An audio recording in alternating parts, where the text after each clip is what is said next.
Planetary Health Transformation. Marium, over to you to introduce yourself and the event. Thank you so much, Nikki. Well, how's everybody doing? Good. Recording in progress. Time? Okay, perfect. So thank you so much again, Nikki, for the introduction. Even though my name is listed, this is not only me at this event. We all are representing the Faith and Food Coalition, of which some of our members are here and online as well. So I'm Marium Husain. I'm the president of the Islamic Medical Association of North America, and I'm also an oncologist. I just graduated a few months ago, which is exciting. So thank you. Yes, I appreciate that.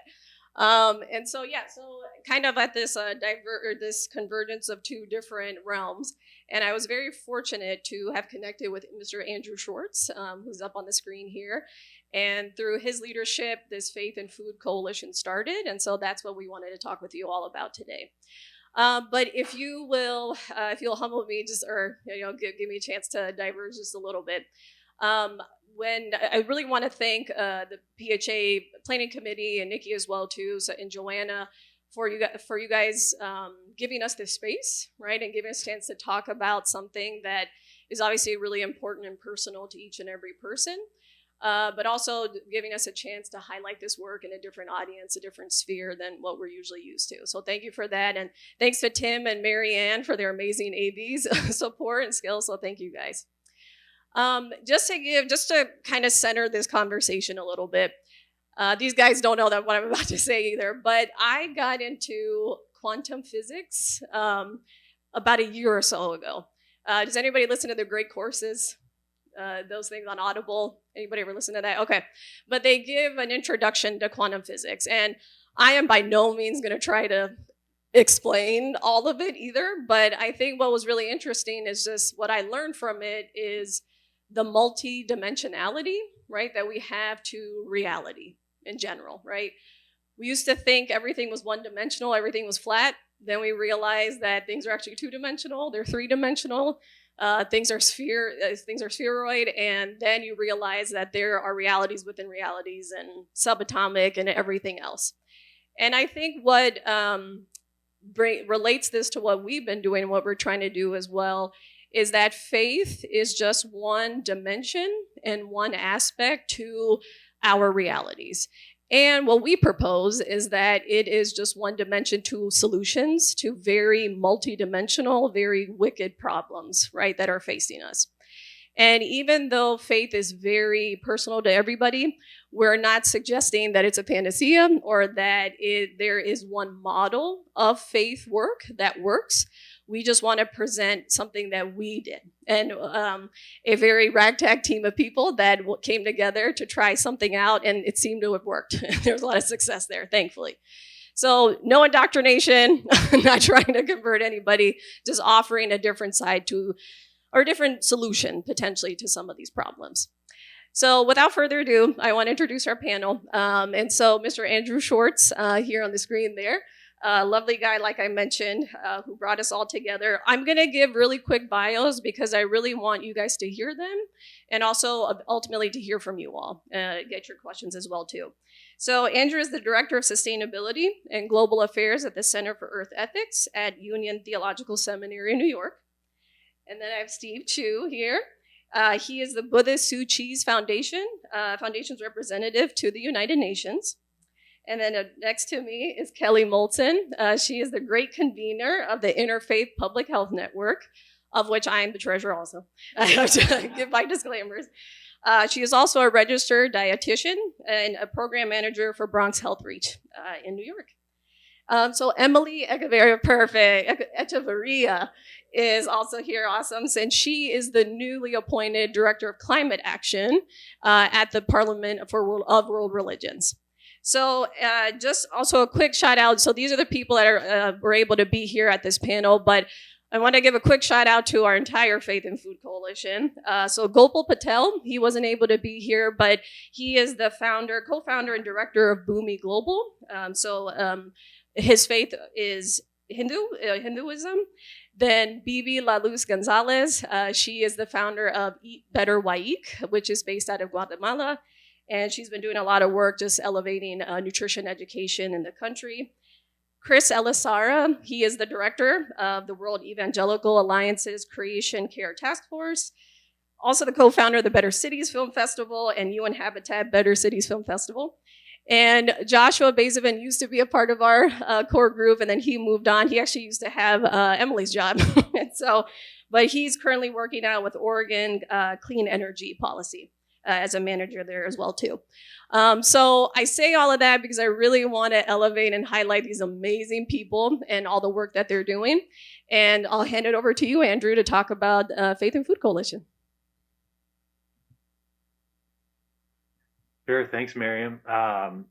And wow, like I had planned remarks, and then you started out talking about quantum physics, and it got me thinking, in a completely different direction, which is great.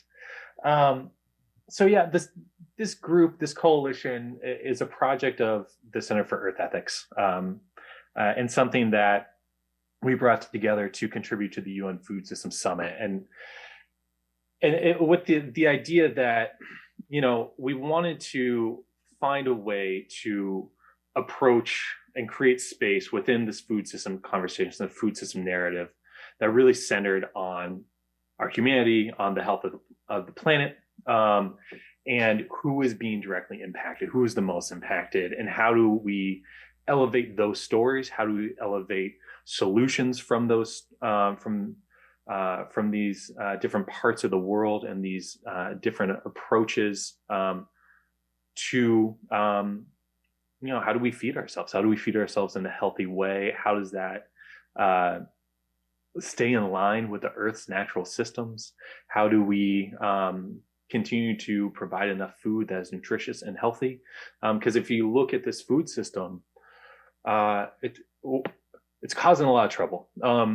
And I want to raise up one example from the dialogues that we hosted as part of this food system summit. It was between an indigenous woman, a young indigenous woman from here in the States, and then a representative from UNEP. And this dialogue was going back and forth, and she was raising up a lot of these farming techniques and practices that had worked along the Mid-Atlantic region for a long time, talking about sustainable lumber and timber harvest, talking about methodologies for harvesting shellfish, methodologies for growing food in a way that, and I think in a lot of perspectives, these are for small pockets of humanity or for small groups of people. This is something that sustained a large group of people throughout the Mid-Atlantic region for generations and generations pre-colonization. And he raised this question. He goes, Lila, that was her name. Lila, this all sounds great, but how is this possibly conceivable? How can we look to transform our food system? It just doesn't seem to make sense. That it doesn't seem efficacious. And her response to him was, is the current system efficacious? Can you imagine this continuing to work going forward? Are we so committed to this idea that we can't possibly fathom another way of doing things? And so for us, that was the entire conceit of this project, of how do we think about doing these things differently? How do we center these stories, these solutions? Because we know what doesn't work. And I think when you start looking at difference, it's very intimidating and it's daunting because it's not as tested, or that's at least the narrative around it. But if you remove yourself from a lot of the dominant narratives around food systems, the way things need to go, big egg, lots of fertilizer, all these pieces, you realize that's only one conversation. There's so many more that are happening, that are working, that are contextual, that are localized, that rely on bioregional resources and environments. And so this is what we hope to do. And we brought together this group of people with the Faith and Food Coalition to try to create a diverse, multifaceted group of people who look at the world through their own spiritual contexts and points of view, and have their own communities and stories, to try to model what a more diverse group could look like, and a diverse that isn't always going to agree on everything, but can agree on a lot, and use that as a model to create space to think about and create conversations that hopefully push forward equitable, sustainable conversation around food systems transformation. And so it's been an incredible journey. It's a wonderful group of people, and delighted to be here and be part of this conversation, and looking forward to engaging with you all as we move along. Thank you so much, Andrew. Appreciate that. So let's get into the meat of it then. So like Andrew had mentioned, that we had done these dialogues in the lead up to the UN Food System Summit. And we had mirrored it, like you said, based off of the 5 main action tracks. So Andrew, if you could start us out too. So what would you say were some of the biggest takeaways or some of the biggest learnings, I guess, objectives that you got from these dialogues that where there was that benefit of engaging with these diverse voices like you're talking about? Yeah, thanks, Marium. And so, yeah, from these 5 dialogues, we derived a number of principles and takeaways. And I think there's a couple that I want to lift up, two big examples that I want to lift up. And this is, it really, the heart of it came back to community. It came to engaging felt and real need, providing economic solutions to a lot of these needs, and providing extra resources. Because so often the difference between failure and success is capital. It's the ability to raise the funds. And so there's two stories that I want to lift up that I found to be especially inspiring. One was the Black Church Food Security Network here in the United States, started out of Baltimore.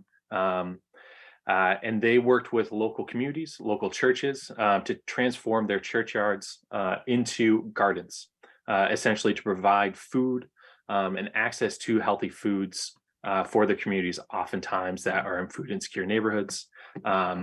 Some people call them food deserts. Black Church Food Security Network likes to call them food apartheid zones because of the very conscientious approach by a lot of major grocery chains to choose to place their food or their grocery stores in places where they can get money, rather than in places where people need it the most. Capitalism creeps in a whole bunch of nasty ways. And so what they did is they engaged existing institutions, engaged people willing, ready, and able to do the work to transform their communities, and provide food and resource and healthy, nutritious meals, as well as cooking classes for folks to figure out what do you do with all these fruits and vegetables. So that's one. Another was EcoSeek in India.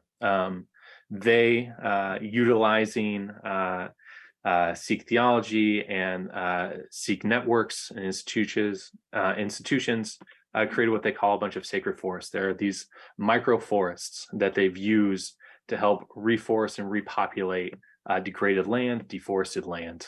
And these exist in and around different Sikh temples, and are ways for the community to learn more about their relationship with the earth. It's an opportunity to reforest degraded spaces. It's brought back species, and it's brought back this connectivity with the land. I think a lot of what you see with and throughout the dialogues that we hosted and the conversations that we had was this sense of alienation from place, and alienation from the land, and alienation from food.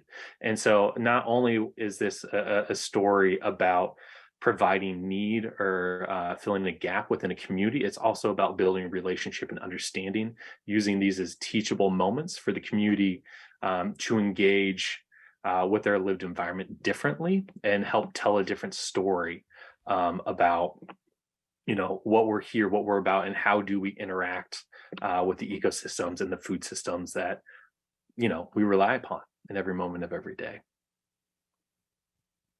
Oh, that's amazing, Andrew. Thank you. Steve, so building up on that, what were some learnings you had taken away from it? Yeah, so I think in reflecting on Andrew's remarks, a lot of this work that we've been doing as the Faith and Food Coalition has been like queuing and surveying different faith traditions from around the world about how they're transforming food systems, right? And in doing so, we began to understand that it's also about how we transform our relationship with the planet, right? And so I feel such resonance in this conference in that like we're really looking at the same issue from two different sides of like the same coin, right? And where I see like advantages in the faith communities is this question of like, how do we build culture? How do we change culture? And then how do we transform this like inner understanding that we all have to our planet? Recognizing that the science teaches us that like, as we transform our planet, we're not only going to get to a healthier place that is beneficial for all people, but that like with better ecosystems, there's like so many co-benefits, right? But then how do we get there? What's that journey look like? Who can be these agents of change? And so I think in our sharings, hopefully we also make that case that like the more we engage with faith-based groups that are doing this work intentionally in an interfaith context with that desire to drive systemic change, the more fun we'll see collectively, right? So as we finish surveying and having these dialogues with different faith actors and non-faith stakeholders within food system spaces, right? Like bringing together some of the action track leads and bringing some together some of the, like food system scientists, we began to recognize that we shared a lot of common values, right? And it was these underpinning values that really drove our understanding of how we could create a better world together, right? And so the three, in addition to interdependence that Andrew lifted up, that I want to put into the space for us to contemplate the importance of and why it matters would be compassion, empowerment, and respect, right? So first, looking at compassion, recognizing that if we want to change our food systems, we first have to empathize. We have to attach this role of caring for each other and seeing each other as one of us rather than separate, right? And that requires to have like a lens of compassion.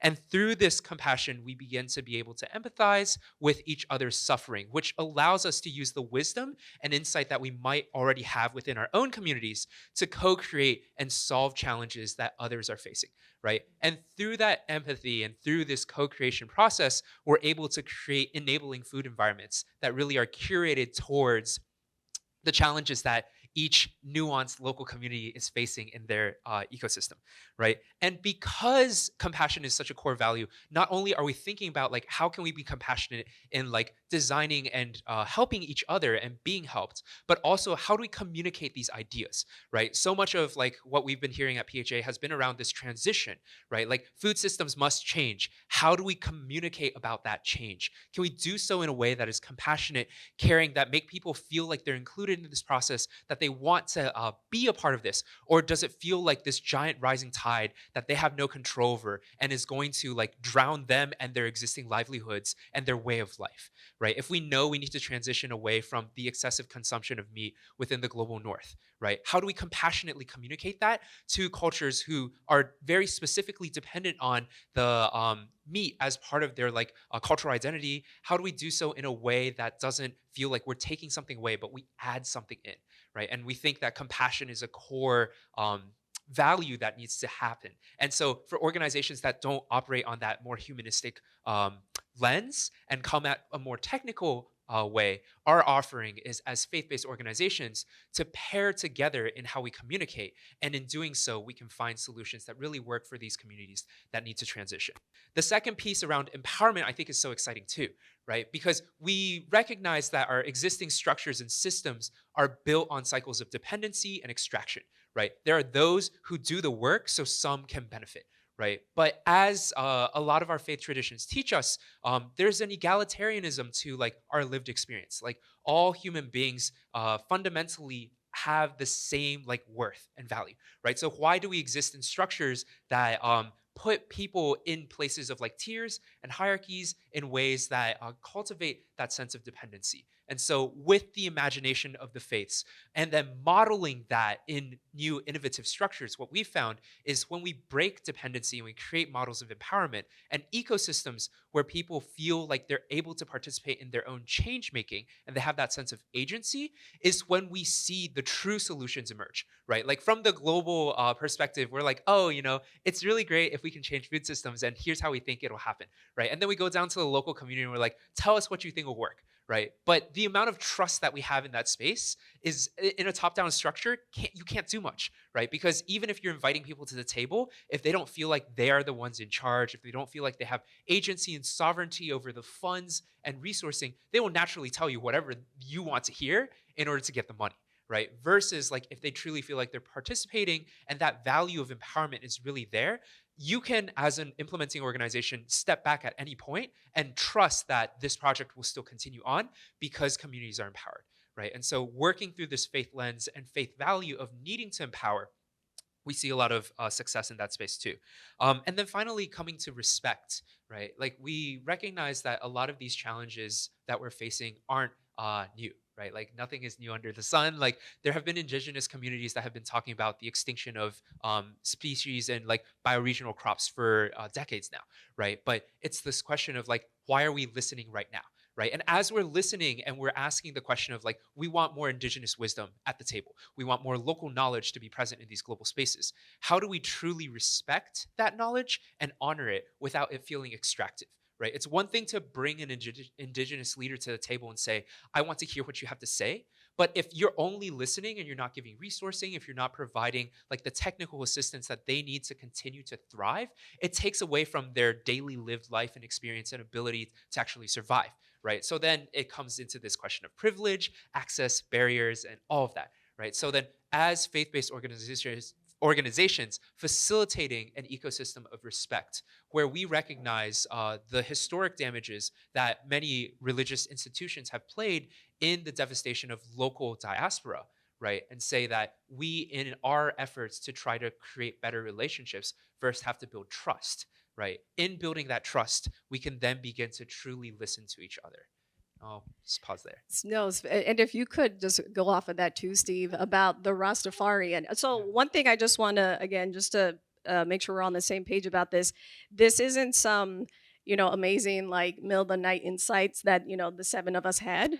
This was as a result of talking to people on the ground from different faiths, from different professional backgrounds, as well as people on the ground as farmers, etc., who were telling us this. So this is a compilation of their words. And to Steve's point about what does capacity building look like and how can we get those people to come here versus us representing on their behalf, for example.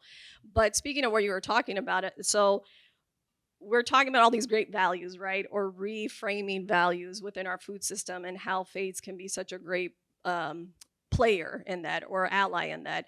But you brought up a really good point about how it has been used, unfortunately, to subjugate people, right? And this almost religious colonialism concept. So if you could speak about the Rastafarian, gentleman that spoke during one of the dialogues that we have, I think that could help drive this point home. For sure. So like as we think about food systems and the future of food systems, it's of course farmers play a very large role in this, right? So in Jamaica, one of our faith peers was speaking to this challenge that they were really seeing in the local context, which was young farmers, their relationship with the land, their relationship with farming as a practice was so divorced from this idea of independence because they saw it as colonial practices of slavery. They saw it as like working the farm as this narrative that they did not want to participate in because they had been forced to and subjugated for so long to be working on the farm, right? It felt more appealing to be like in tech startup jobs. It was like this idea of like, I liberate myself from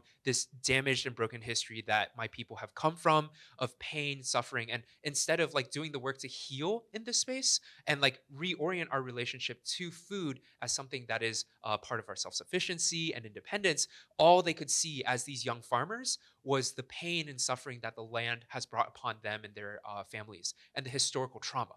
Right. And so the Rastafarian faith in Jamaica has invested a lot of energy, time, and really attention to like be with these young farmers to educate and reframe their relationship with food systems to say like this may be the pain of your past, but it does not have to be the narrative of your future. Right. And that in reimagining how we relate to our food, we can see that growing food is a source of independence, liberation, and our ability to be self-sufficient. Thank you so much, Andrew and Steve, for helping to bring us a really awesome summary of, I think, the main points that we had kind of picked up from the dialogues. These are all, Andrew's done an amazing job, as well as Steve and everybody on the coalition, of compiling reports. And we actually presented those or created an interfaith statement through it and reports as well. And it's all on faithandfood.earth. So if you guys would like to look at some of those reports too. But thank you both so much. We'll circle back around just to help keep the conversation going too. And again, if anybody has any questions, feel free. This is supposed to be a conversation, so feel free to interrupt us. if you have anything. But so just to turn it over a little bit, so it's now that we kind of have this basis, right, Kelly, of what were these teachings, what are people on the ground saying, right? What would you say, at least asking the point about this is what we learn, but why? Why should faith values be a part of this conversation? And what can faith groups be doing, or maybe what have they done to try to help in this fight against these planetary crises? Yeah, thanks, Mariam.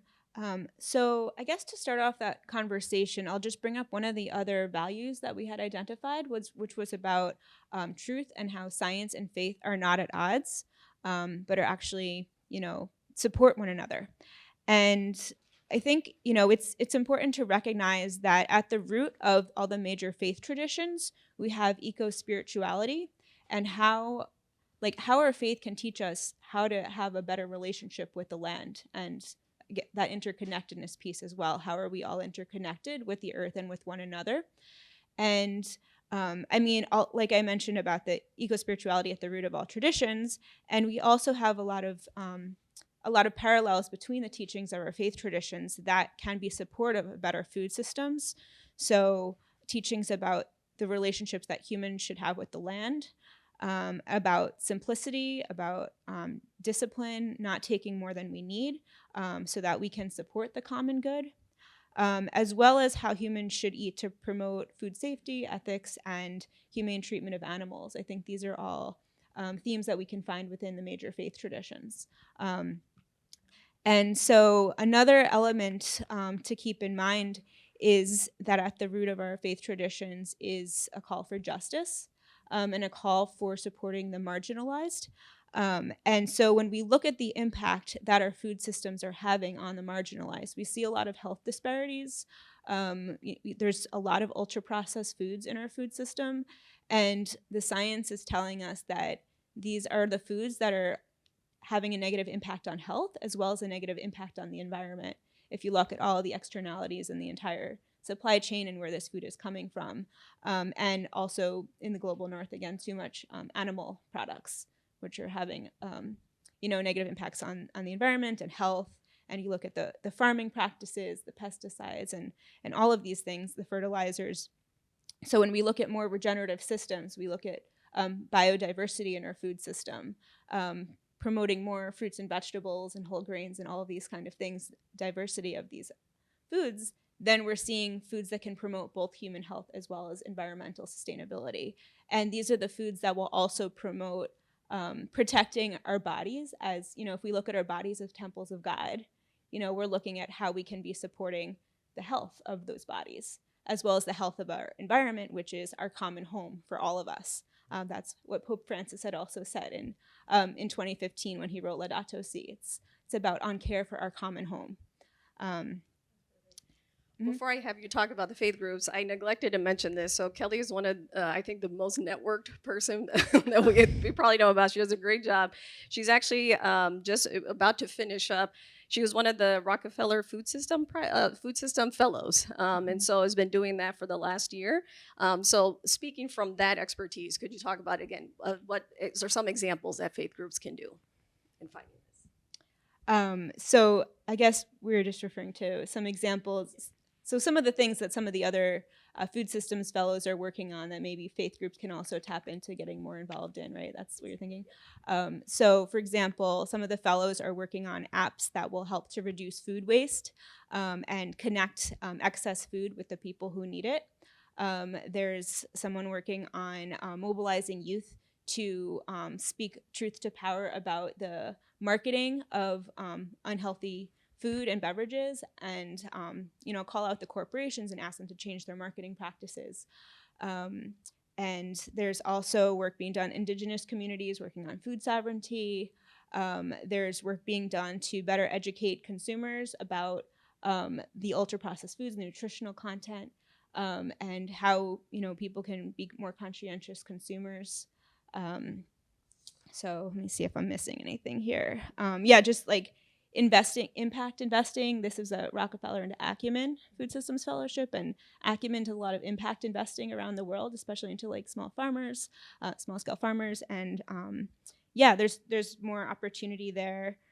So, I think these are just a couple of ideas, as well as just generally the themes that Rockefeller is focusing on is around true cost accounting of food, looking at these externalities, looking at procurement changes within institutions. So thinking about like within faith communities, where is food coming from, and how could people change that system. And the other part is around food as medicine, which is if we're looking at that, from a spiritual lens as well, like we want to see how food can be used for healing. Yeah, so it's a few ideas. No, that's perfect. I know the food and medicine part obviously resonates with me a lot because you can throw medicine at any issue, but whether or not it's going to help, right? That's kind of what it comes down to. Briefly, I'll just mention, so Andrew had set this up as well too, but in terms of one of the things that we wanted to do moving forward as the Faith and Food Coalition as well, so and speaking from global, trying to go to regional. And so one of the projects that we worked on as well is helping with the models of empowerment that Steve was referencing, is focusing on a region, so specifically the Middle East and North Africa region, because of where COP27 is, currently Egypt, and then COP28, which will be in Dubai. And so because of that MENA Gulf region, we wanted to see, well, how could we do what we did on this grander scale in a regional scale and having these dialogues? And so what's been really encouraging and like really motivating for me at least too is that we were able to connect with a woman who's been working on the ground or connecting with women on the ground for about 5+ years. And because it was kind of at the right time, right moment, and we had the work from the Food System Summit and the dialogues, that these women, so basically women on the ground who were either farmers or are activists in their own right, or just local community leaders as well. So 9 different women, or women from 9 different countries in the Middle East, North Africa, where you would assume that everyone is impoverished, that they have no agency, that it's, everyone, all women are oppressed, that sort of stereotype. These women are breaking that, every day. So they've been hosting their own dialogues. So countries that traditionally have maybe political strife with one another. These women just look at each other as fellow mothers, daughters, sisters, and people who just love their families and love their communities and want to have that agency, have that ability to change their lives, and just want people to hear that story and hear a different story other than terrorism or oppression or something. They just want people to see them as farmers, as people, as women who are educated, who know certain wisdoms, like such as food as medicine, who know that how you should do regenerative agriculture without calling it regenerative agriculture, right? That's already part of their practices. They just want people to know that. And so through all the connections that everybody in the coalition has, we've been able to bring these voices to Bonn, Germany, as one of the side events before the COP conference. We actually were able to bring somebody to Suchi Foundation's Holistic Climate Solutions Summit about a couple months ago. And thanks to the great work of Andrew and Steve, we'll be able to present some of those voices at the Food Pavilion in Egypt. Because unfortunately, just being honest about it, there's, for whatever reasons, governmental or not, people who should be there are not able to be there because of access and money and politics and everything else.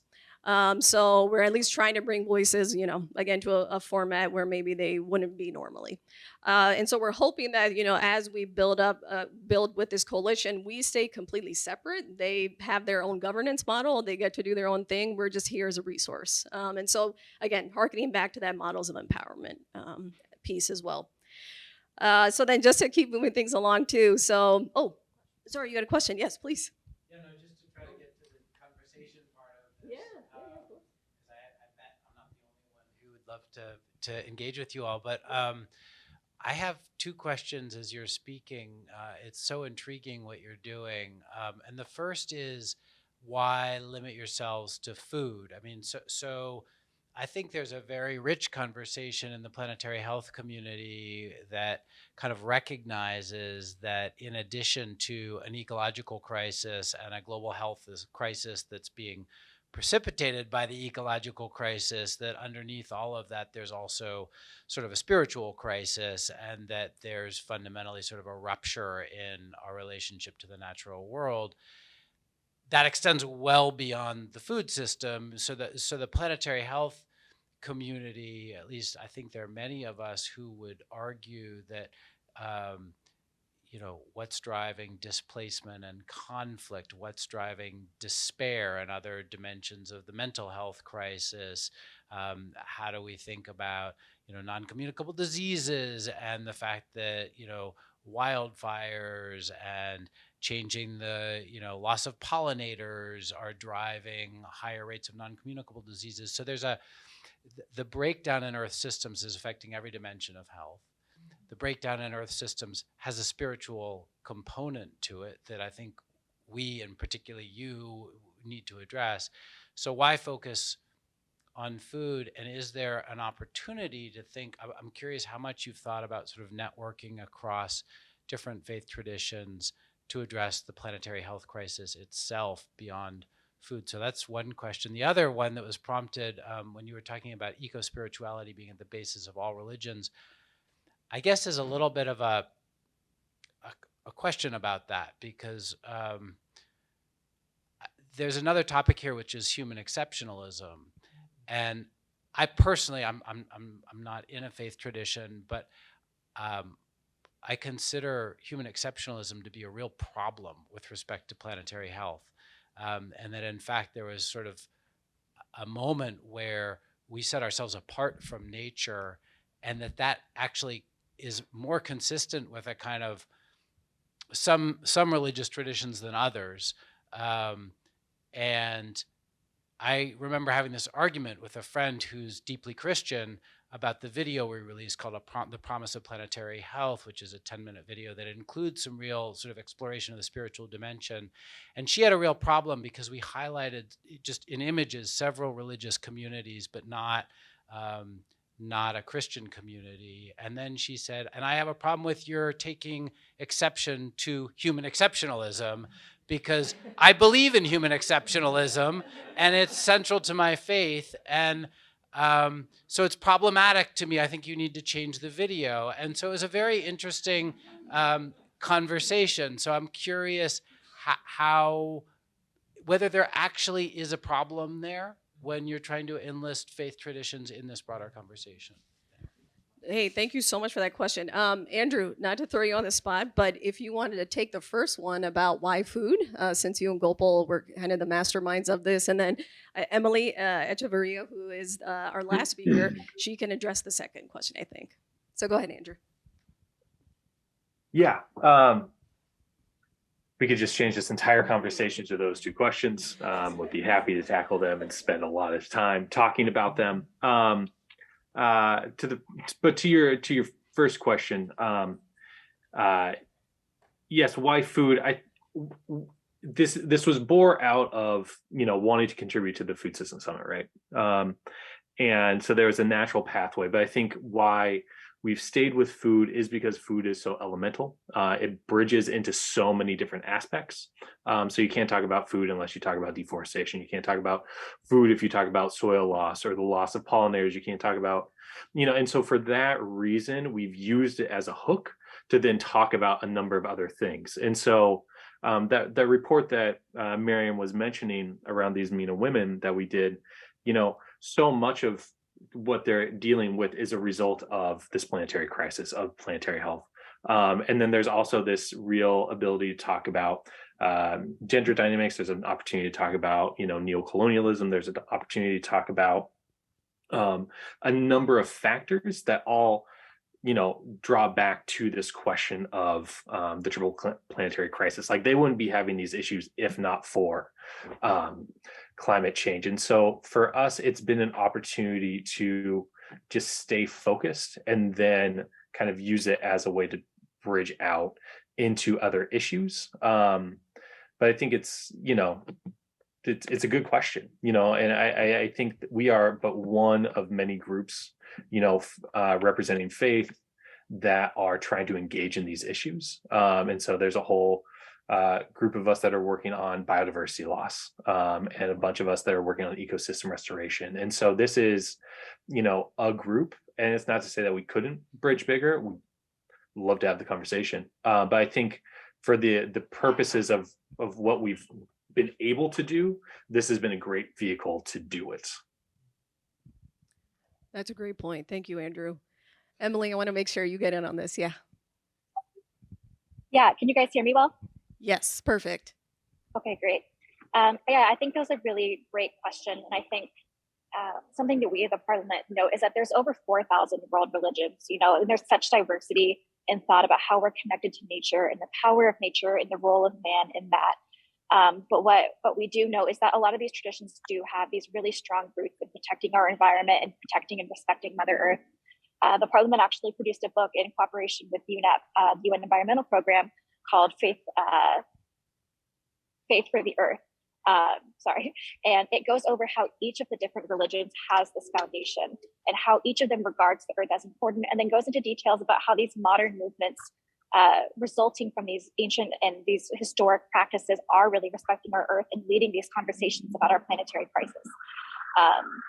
I think we base ourselves in these faith values because it gives us a sort of ethics to work from, and that it shows how we're connected to the Earth. And while we all have different ideas of what that connection is, it's something that we all agree on, is that we do have some sort of connection.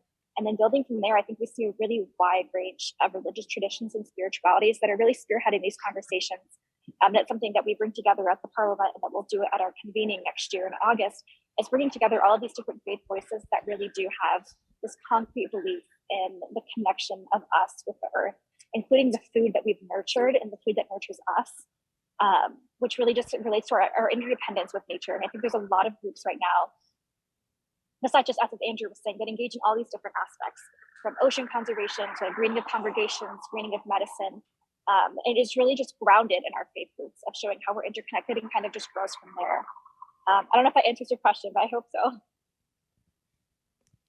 Yeah, I was just going to say, no, thank you so much, Emily. Appreciate that. And in case you guys didn't hear, she was saying the Parliament's convening is going to be in August of 2023 in Chicago, for any that might be interested. So, yeah. Do you want me to? Oh, yeah, please. Yeah, Kelly. Yeah, I just wanted to add to just a couple of thoughts I had in regards to, I'm not like 100% sure your definition of this human exceptionalism, but what I can say is, like, regardless, faith traditions notwithstanding, we're all interconnected, and that's a truth, like as Marium brought up earlier with the quantum physics. Like, this is like a truth of reality. We're all interconnected, and we have to look at how our faith also has those teachings within it, because it's just a truth of reality. And the other thing I just wanted to say is, I've been working to address health disparities in a low-income community for a long time, and it's really prompted me to think more about how faith teachings around social justice could be used to address all of the social determinants of health. Even though my background is in food and nutrition, I recognize the need to address all of these issues. And so that's why my colleague, Bob Pezzolesi, and I decided to start this Interfaith Public Health Network. So we do see a lot of potential for tapping into the teachings of faith traditions in order to address larger issues around health beyond just food. So I'll say there is more opportunity there to think about in the future as well.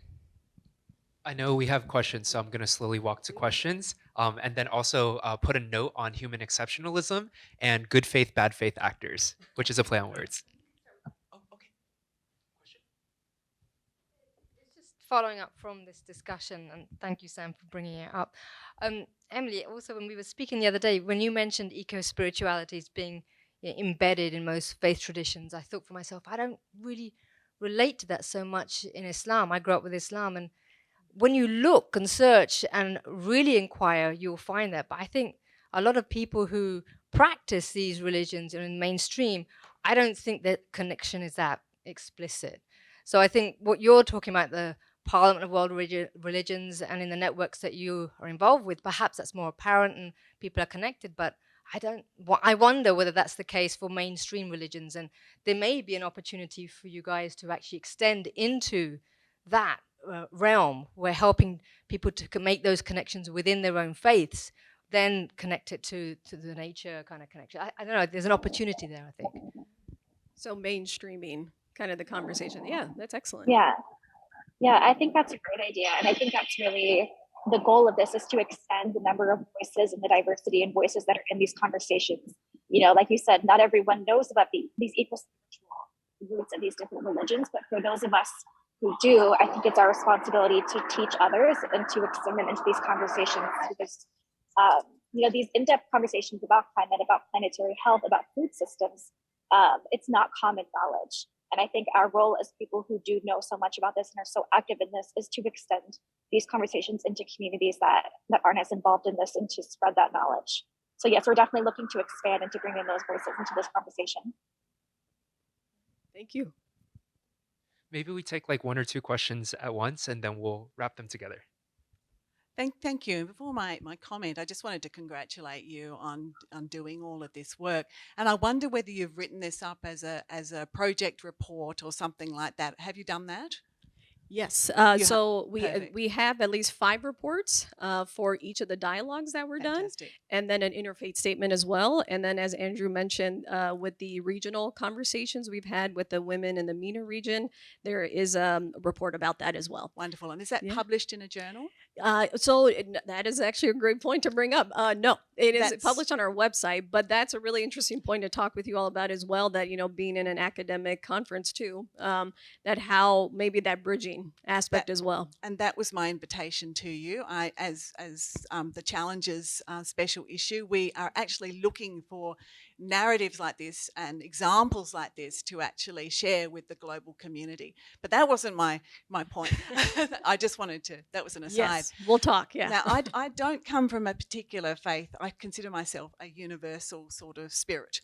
And I think that the faith communities provide a very important doorway to some of these big conversations that we're having about the need to look at values, to look at finding our own wisdom, about trying to rediscover our inner knowing. So taking the inner knowing and journey to the outward changes. And I just wondered if people in this audience are aware of the Inner Development Goals Initiative, which is not a faith-based initiative at all. It's a rather rapidly growing group that's led out of Scandinavia. Does anyone know about it? So they are an initiative looking at inner development as a pathway to achieving the Sustainable Development Goals. And there is a lot of traction out there from all sorts of people that aren't necessarily coming from a faith background, but looking at how we can transform personal development and translate that to a greater sense of social responsibility and environmental responsibility. In other words, from the inside out. And you're probably aware of, mindfulness initiative in Parliament. All of those things are part of this initiative. So I really think that there are many ways to get to the top of the mountain. And I really think that this is a wonderful, there's a lot of appetite for creating a bigger conversation about how we can look at transforming worldviews, mindsets, bringing more love into the equation. And as we talked about the other day, connecting these sort of stories of the mind to the stories of the heart. And really that's where we can actually motivate true change. So I think this is really a bigger call for a very broad, neutral space where people can see their own truth in this area. And it doesn't necessarily have to be aligned with faith, but I think established faiths are very important. But some people are not, especially in this modern world, do not identify with those stories. And some of those stories are actually alienating to some people. So I think we need to recognize that diversity as well. And in order to make these really meaningful changes, we need to have something that everyone can see that they can have a role to play. So it was really to firstly say well done on bringing that through the channel of food, but I understand why you were doing it that way. But I think this leads to a much bigger conversation that we need to have. Thank you. Thank you so much, Kelly. Here and no, we're gonna take a couple questions and then we go. So one here and then one here. Yep. I know, yes. Hi, I'm Ariadna Moreno from IS Global in Barcelona, and I would like to ask you if you have an idea on how could we incorporate or create awareness of the spiritual aspects when teaching in planetary health education. In planetary health education, you said, right? Okay. An amazing kind of conversation and narrative, and so important. I've got a question for you. So how engaged are you with the business community? And what insights can you share with them in order to kind of embrace some of your kind of your routes forward, if you like, for the coalition? And likewise, kind of, how can we use the power of food and faith within business to, inspire kind of all sorts, whether it's kind of access to capital, whether it's kind of consumer goods, etc. So what's the role of business, I suppose, is my question. Perfect. Yeah. Okay, please go right now. Yeah, We'll do one round and then more questions in a second. Yes, thank you. Yeah, just two comments I'll make. One is related to what you said about the inner development growth initiative. That reminded me, I think it might have been during the UN Food System Summit, but I remember hearing it was a previous UN official, it might have been a previous head of UN Environment, that had said that spirituality should be the 18th Sustainable Development Goal. So, thinking about the role of spirituality and where it fits within this was somebody who had been through this entire process, working with the UN Environment and everything, and he recognized that was missing. So hopefully we're helping to fill that void a little bit. And just regards to the business community, and then I'll let the others share, is, we have our interfaith statement that we created last year for the UN Food System Summit, and we have both the values listed there as well as calls to action. And, our hope is that these values can help to inform the way that everyone, all different stakeholders, including the business community, are conducting their work. So we hope that these values would be infused within the business community and be part of how these businesses are conducting their work, so that, caring about the health of the marginalized, for example, or the environment is not sort of like put out to the side as like corporate social responsibility, but it's integrated throughout their entire supply chain and ethics of the organization. Love it. This is Andrew. Yeah. If you want to weigh in here, Andrew. Steve, do you got anything to say? Nah, you first, man. You're online. Wow.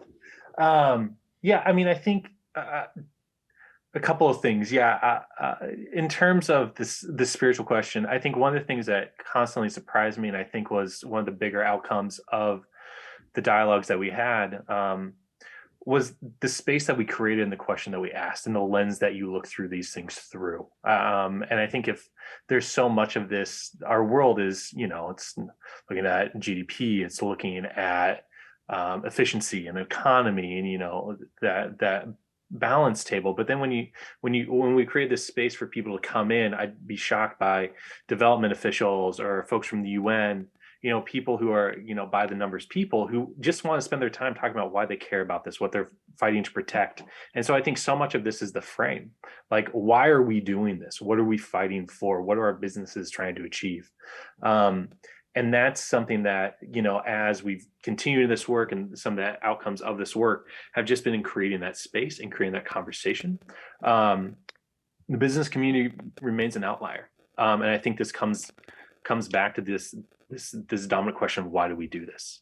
And what drives us to do these things? And if the consistent key is that, we're on this earth to make money, and we're here to make a lot of it and use as many resources as we can, then that's what we're going to keep on doing. I think that's the real challenge, looking at food systems in particular, knowing how destructive they are, and yet committing to the process because of the money it makes. And so it comes to this question, what is our God? What is our spiritual tradition as a global community? And then what are these countervailing voices within these systems? And I think that's why we focus so heavily on these spiritual voices, on indigenous voices. And I think it's important to note that, religion is alienating, especially for a lot of people in the world, especially in Latin America, where we had a significant amount of justified pushback around this framing. And that's okay. That's important, because unless we're talking about these things in a truly honest, transparent way, then we're not going to get to the answers that we need to. So I think it's throwing as much of this into the pot, stirring it up and seeing what comes out, and trying to engage authentically. But I love these inner development goals. I think they're so valuable. And I think we've got to this point where we realize this process, this economy, this disposition just simply isn't working. And so we're trying to figure out what does work. And that's where it comes back to the spirit, to these deeper values, these known truths, and being able to call things right and wrong and moving forward from there. Oh, that's really powerful, Andrew. Thank you for that. Emily, I want to give you that opportunity too, if you want to follow up on that. Maybe even talking about the question that we had about how can we integrate more of these faith values, right, or awareness of faiths when it comes to planetary health action or education. Could you say that again, Marium? Oh, yeah, absolutely. And please correct me if I'm wrong about the question, but just how can we create more awareness about these different faiths and faith principles and values as we teach people, students, trainees about planetary health education?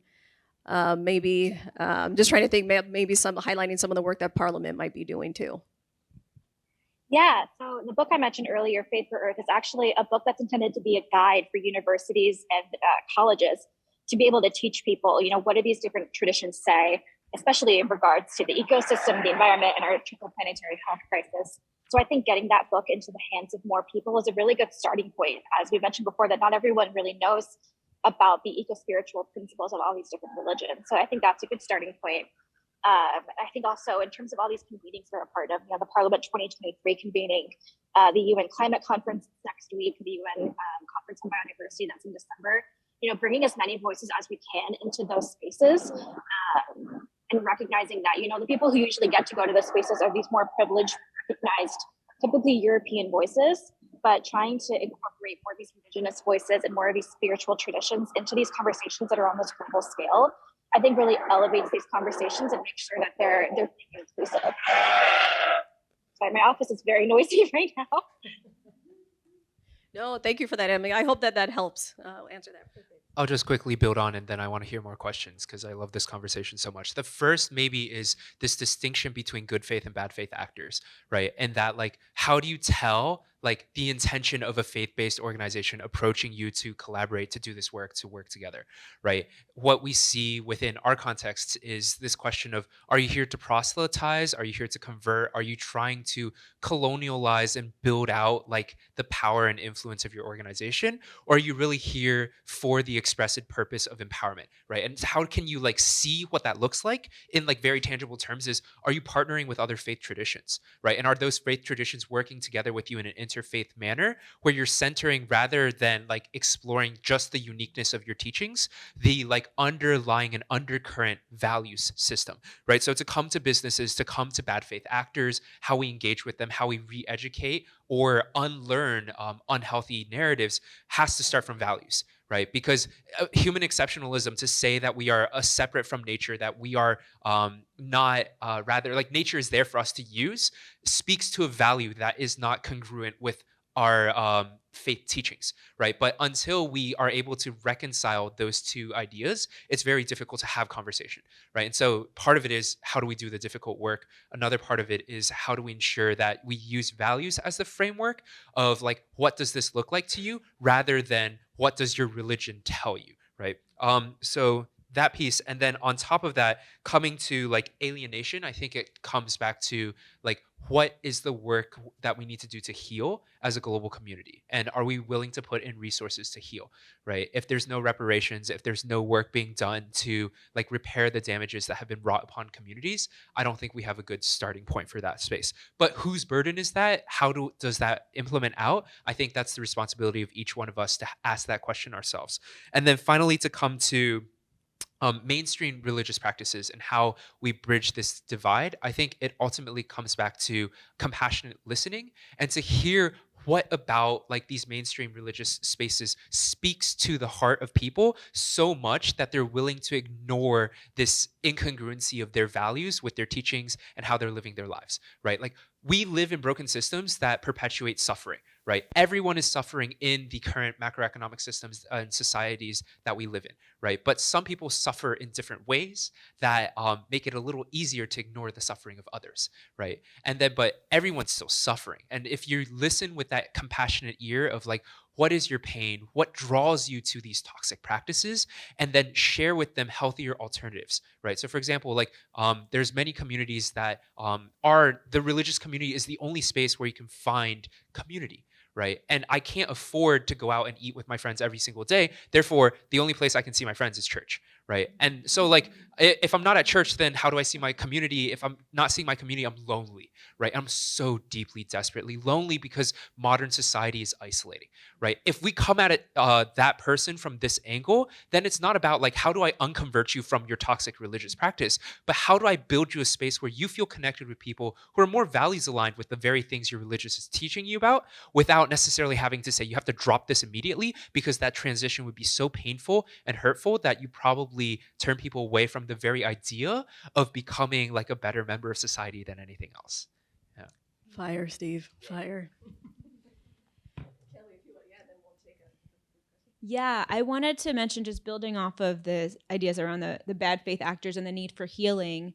I think it's important to recognize, instead of like beating around the bush too, colonization, was condoned by papal documents, by the Vatican around the time of Christopher Columbus. That was the doctrine of discovery. And that's led to, unconscionable, death and despair, like all sorts of horrible things throughout the past couple hundred years. And, that's important to recognize. And it's important also to recognize that there is also healing that is in the process of happening, both through a doctrine of discovery coalitions, especially I know the Mennonites have been really good at leading this work around healing. There's been a lot of healing been done between Christians and indigenous traditions, especially in Canada, but also some in the US as well. And also, what was the other thing I was going to say? Oh, so Pope Francis, a couple years ago, he wrote he wrote a letter. I don't know if it was an official encyclical or not, but it was Querida Amazonia. It was about Dear Amazon, writing to people, the indigenous peoples in the Amazon region in South America, apologizing for all of the colonization that's happened in the name of religion, and saying like, we actually need to be reconciling our faith values with those of indigenous practices and traditions and peoples, and coming, out of a place of humility to say we need to be reconciling, we need to be working together to lift up these indigenous values and practices and peoples. So I think that we do need more of that healing to happen. We have to recognize both that a lot of harm has been done, but there's also a lot of potential for healing if we return to the true roots, the spiritual roots of our traditions. That's excellent, Kelly. Thank you. We have about 10 minutes left, so we want to make sure we get to all the questions. Yeah? Final rounds of questions, and then we're going to do like closing remarks too. Start here, go here, and then we go. Thank you very much for this. Is very enlightening. What I wanted to check is, in your research, have you been able to consider traditional beliefs? So I'm coming from an African perspective. So if I was to sort of put aside my being a Catholic and a Pentecostal, I still have traditional beliefs that very much feature as, I wouldn't call them faith, but that spirituality that I was raised and grounded on. So in your consideration, have you looked at that? Have you had conversation with those kind of people? And I'm thinking here, you've got, I wouldn't want to call them witch doctors, but faith healers, because again, they're dealing with the planet and the use of it. Have you had those conversations or not? And have you considered them as part of it? Because largely we're finding that a lot of people are getting disenfranchised with religion as we know it and going back to their old ways of doing things. Are we connecting with those people at the grassroots? Thanks. Perfect.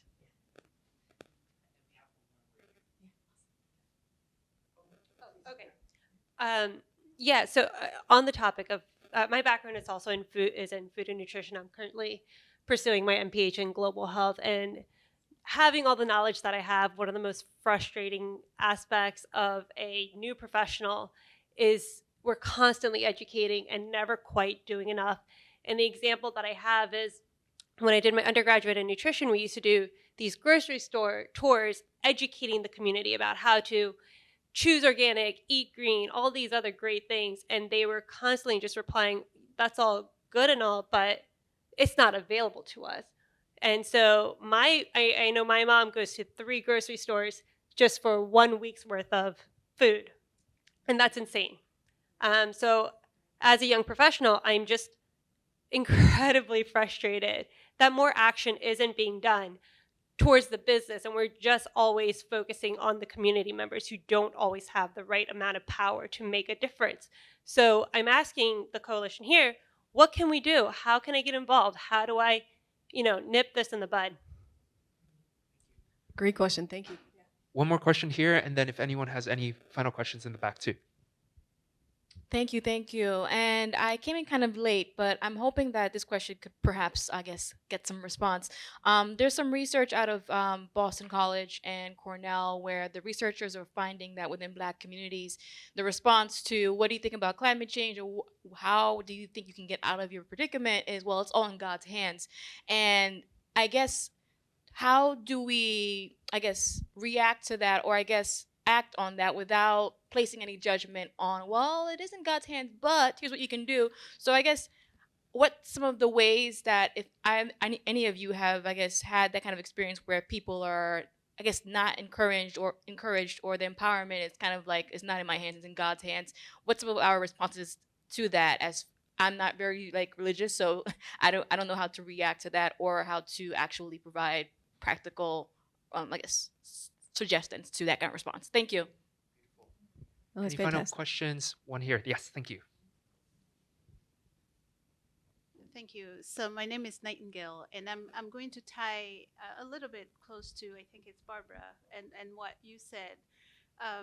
It's coming from, again, an African perspective, and looking at having grown up as a Christian child, but now as an adult, looking and seeing the struggles that people have, and if I can put it as the colonial religion and the struggle that the people have between looking at their past and the beliefs that they had, but not wanting to go back to them because they have been very, they look very ugly. And so being conflicted between the two places where you've been, and so finding a place of reconciliation and a place of healing is a place I would really like to explore, because like with the youth in some of the communities I've been a part of, there's that big rift where you find people conflicted and they end up going down deep holes, like even in addiction and stuff like that. Good point. Thank you. Okay, I think those will be the questions for Natalie. Thank you so much, Steve. Give it up for Steve for being our runner. That probably should have been my job, but thanks, Steve. Andrew, if you could help us with so kind of connecting those two, the first and last question about the traditional religions aspect or traditional beliefs aspects. Yeah, thanks. What? God, I don't know how much. We only have 10 minutes. Shoot. Okay. So, in speaking about more traditional religions, one of the a couple of speakers, we did try to tie into that. And I think there's this really important conversation to be had around the colonization and religion, of spirituality, the co-option, the degradation. And I think one speaker that we had is a professor at the seminary I went to, Union Theological Seminary. His name's Ali Uniong, and he's done a lot of work on, he's a Jala man from Senegal, and really looking at how to reclaim a lot of those stories, those traditions, and how colonialism especially disrupted that. And I think for him, he really centers on, the role of rice, the role of the sacred and the sacred rice, and how that held together community, and trying to resurface a lot of that mentality, that social cohesion, on the heels of knowing what colonialism has done, how that has produced a sense of enemy amongst the people, especially amongst the youth. And I think looking at the perpetuation of these systems as a way to almost discourage this vision of hope and belief, because you're so stuck inside of systems that so deeply dehumanize who you are. And so that's a very brief answer to say yes. And there's so much more room for that conversation, because I think, and this is to what you said, Steve, there is this kind of people do feel disheartened by a lot of spiritual traditions. There is a lot of messiness there. And so I think creating those spaces to think beyond, because there's no really going back, there's only going forward. There's this question of how do we reclaim what can be reclaimed and use to help tell the better story for what tomorrow can be, as in opposition of what it is right now. And so would love to expand the conversation, because I think it's really, really important. And one thing, thank you so much, Andrea. I think one thing too, Bibi, who I mentioned before from Guatemala, she was kind of representing more that indigenous voice, and she was bringing up the exact same thing you guys were both saying, that there's a cohort out there, and that voice needs to be heard as well. Yeah. Oh, she was saying more so at the end. So Kelly, if you want to, yeah. So Kelly, if we could, because thank you so much for that question, because that that really hits home a lot too, especially as a family. And a lot of times, unfortunately, it seems like the onus has to be on the person who is being victimized, oppressed all the time. So Kelly, if you could speak to some of that as well. Yeah, and one of the things that we've done, also this Holistic Climate Solutions Summit that Steve's organization hosted back in September, we hosted a faith dialogue to inform the White House Conference on Hunger, Nutrition, and Health, which I think is a really important thing to think about, because we do have these food swamps, right? There's lots of unhealthy food that's very cheap in communities, and then the healthy food's not available. But when you look at the cheapness of this foods, again, if we go to this true cost accounting and we think about like what is the real cost, including the externalities of these foods, we know that it's a lot more expensive. But this food is being subsidized by the government. Subsidies being given to corporations or to farmers that make the junk food really cheap. And so to go to the root of that, we can think about advocacy around the Farm Bill, which is coming up next year in 2023, as well as the follow-up to the White House Conference on Hunger, Nutrition, and Health, to say how can we make sure that we can have the appropriate levers and policies in place that are going to allow for healthy food to be more accessible and affordable in communities. And one example I could just give is like there's a healthy food financing initiative, which is, I think it's connected to the USDA, but it's a way of trying to make healthy food more affordable and available in low-income communities. So yeah, there's definitely more that we can do, and the onus should not be on the consumers. But I think as a global community, and like in the US, which I'm assuming is the context you're talking about, we can think about how do we come together, and everyone should have the opportunity to do advocacy to their elected officials and to share what are the struggles that they're facing. But there's also organizations out there like Bread for the World, for example, that do that type of direct advocacy around food issues for the Farm Bill. And we should make sure people's voices are being heard. I'll build on top of that, just thinking really quickly. This is a whole conversation. Happy to continue to talk after our session is over and we get kicked out of the room. It's a whole vibe. Three things. First, do communities have spaces to grieve, right? If we're thinking about like what it means to like heal, we first need to grieve our loss, the loss of tradition, the loss of culture, the loss of our ways of life. And if we don't have that space, we can build that space, right? Why do we focus on food? Food is one of the most direct ways we experience culture, community, and bringing people together, right? The ways you build community, the first two things, you need free childcare, you need free food, and you need a place to gather, right? That's actually three things. Okay, but with those three things, you can create community, right? And so as people in spaces of privilege, utilizing existing structures, whether those are your nonprofit offices that close at 7 p.m., open up a party at 11 p.m. and bring people together for some free food and like some, like it's that sense of like, do you create spaces? Can you create spaces where people can grieve? The second thing, all in God's hands, there's this really cute parable within the Buddhist tradition where there's a flooding house. The man says, house is flooding, Buddha's going to take care of me. And then a police officer comes over and he's like, hey, get out of here. Like, your house is flooding. He's like, no, don't worry, Buddha will take care of me, right? Then like a boat comes later when it's flooded up to the first house, and he's like, no, I'm not getting on the boat, right? Then he's now on the roof, and then there's a helicopter coming over, like, I'm trying to rescue you, like, get on this chopper, otherwise you're gonna die. And the man dies, right? Because he's like, Buddha's gonna come save me. And then he gets up to like whatever heaven or whatever Buddhists believe in, and then he's like, Buddha stares him down. He's like, what did you do? I sent help for you 3 times, right? And it's like, you fool, like, you didn't do anything. Like, what are you doing? And it's this idea of like, it may be in God's hands, right? But if we are God's creations and we are here as his hands to take action, there are things that we can do right now to improve our lives, whether or not God decides to intervene, right? And to have that sort of self-sufficiency and agency to like take those actions, love it, right? Finally, systems oppress us. It's extractive, it's exploitative. Sure. Can we model more revolutionary and radical ways of being together? And if we can, then there's hope, right? Pause there. No, it's perfect. Out of respect for our organizers, and we are already 3 minutes past, so I will jump real quick. Would love to stick around and talk with you all as well. But we'll do a quick round of final thoughts, and then we'll end this out 5 minutes late. So, Andrew. Just would love to listen to Steve talk more. No, thank you for hosting this. Marium, thank you for putting this together. Thank you to the organizers. This is such a rich conversation, and so delighted to be a part of it, and look forward to following up with as many of you as possible, because there's a lot to be done, and there's so much more that we can do together. So thank you, and so glad to join you from Portland, Oregon.